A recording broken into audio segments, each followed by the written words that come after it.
Hello YouTube fans, here again. And yep, I've got blue teeth and this, I'm looking very blue. Bear with me. Just take something out of my ear.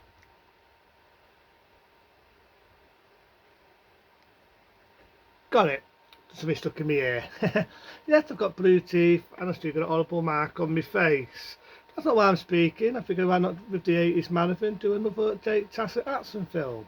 Now as you know, I've done the original Mission in Action and I've done Mission in Action 2. Same there, Chuck Norris made it big again with another film, that being Enforcer USA. Say it again, the Enforcer USA. And what can I say about this one? It's a good one, but I find it funny. Not funny in ha-ha, in one way maybe. This was supposed to be a Christmassy film, even though it didn't come out near December time. I could be around one, Dad think that it might be around June, July or October when this film was made. But no matter what month, it was produced to be a Christmassy film, which is kind of funny because it's about terrorism, it's about terrorism trying to make World War III, blowing families up and blowing innocent people up on the way. That's right, and that's in Force USA. It's supposed to be a Christmassy film, very Christmassy. So you start off with this band there, you've got the idea they're poor, they're trying to sneak across the border, you've got good dinky divers, and they think at first they find these American people going to help them out, long below the bad people, which is quite ballsy opening I think. For the Force of USA, I've given it its due, it is a very, very ballsy opening, because all this family gets massacred, gets shot to shit, and the main bad guy just goes in for drugs, sell it to the higher bigger to get arms. So basically it definitely makes you hate this character straight away. This guy's been a villain in everything. I know he's sadly no longer with us, but he's been a villain in everything he's going. He was in, if I remember right, the Sword and the Sorcerer. And the same there when he did this, he did Cut and Run. Very good film. I remember doing that. And the villain Cut and Run. Very good film. So he plays a bad guy in this. Sort of character you love to hate. So long below, they want to make World War III in America. Now people think, yeah, come on, it's only a movie, but it's kind of frightening. It's frightening because it could actually happen. When you think about it, with terrorism and soldiers of fortune and mercenaries, who's to say that one day World War III would not break out? So it's all like terrorism, they're blowing up innocent people. There's a bit in it where the evil baddie's got a rocket launcher, blows up her house and blows up her whole entire family. So it's definitely a ballsy film. So we get to Chuck Norris. Chuck Norris at this moment in time, he was an ex-soldier, you've got the idea, he doesn't want to be that anymore. I like the Chocotile Hunter, may rest. He's there getting Chocotiles and he's working with his old Indian guy. But for some reason, the villain has a nightmare of him killing him called Hawk, who Chuck Norris plays. And because that's his nightmare, he sends his mercenaries. I find it laughable because Chuck Norris didn't want anything to do with it. It's only when they aim to kill Chuck, kill his mate, he decides, yeah, okay, I'll do it. So he does it. He goes back on the mission, and this was the era when there's making a lot of Rambo spin-offs. I mean, you had the Mando, you had a lot, and I mean a lot of these Rambo spin-offs, and this was technically was a Rambo rip-off, but I think it's a good one. Chuck Norris still does a good performance, again done by Tannen, which like common for any film of Chuck Norris in that era. But it's quite a good one for the budget. You've got air detectors, you've got tanks, you've got everything in this film. So it's definitely a good action piece for Chuck.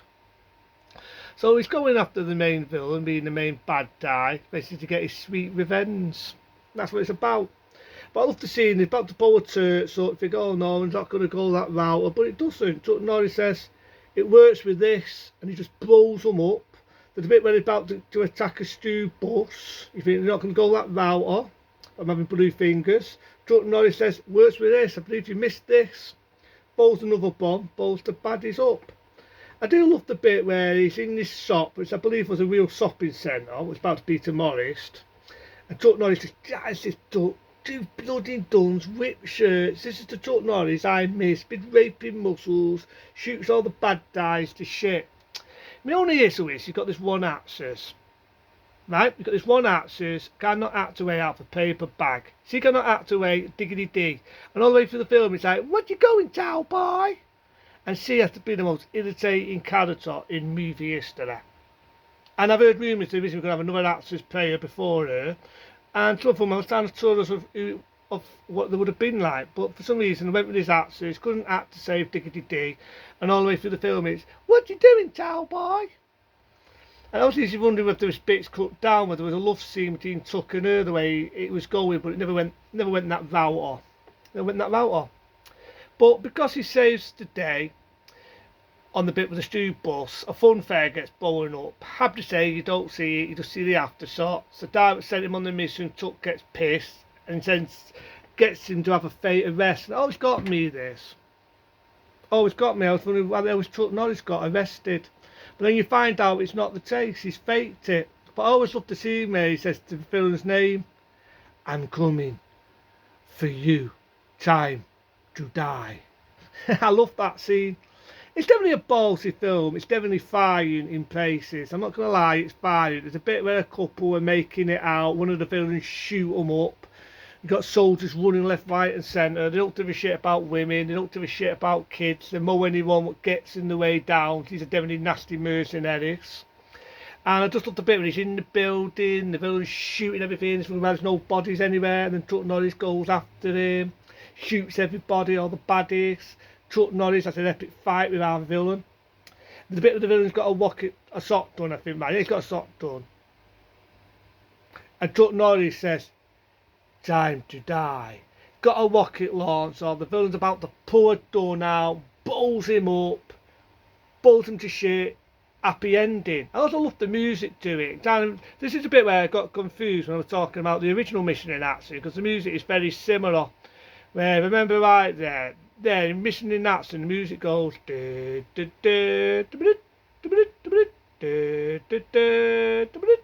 this one's sort of similar. I think this one goes.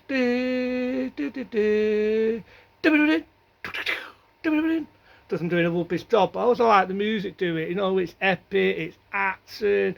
This is Chuck Norris. I'm missing these type of films, and to me, like I say, for Tannen, he definitely put a budget in this film. You can definitely see this was the bit when they were trying to try and go Hollywood. You know what I mean? You got real helicopters. How alone see real life helicopters. You got real tanks, real explosions, practical explosions, not this CGI rubbish. And what pees me off is you very rare find in Force of U.S.A. on DVD or Blu-ray. Oh no, you can get Stephen Seagal, yeah, you can get him. You can get other action stars, but very rarely any of Chuck Norris, and this is a damn good one. In Force of U.S.A., in my eyes, it's a good one. Yes, it's balls there. Yes, it's horrifying, but it does have action in it. And I always remember the beautiful poster where you got Chuck Norris stood there, ripped shirt there, big raping muscles, two big dock-off guns, helicopters at both sides, explosions, tanks, in Force of USA. If I ever find that poster, I would love to show it yes. I'd love to show it yes, because to me, that is how you market a film. I hope if one day they bring it on Blu-ray or DVD, they don't alter that photo. They don't alter it, because that photo is proper marketing. It's definitely 80s. It's definitely a good action film. It's fighting that this could happen. It even says in the trailer, some people say this should never happen. And it could happen, you know, terrorism and that. You say one day we'll never get a World War III. They used to say that. But that's in Force of USA. It was done in 1985. It's a good one.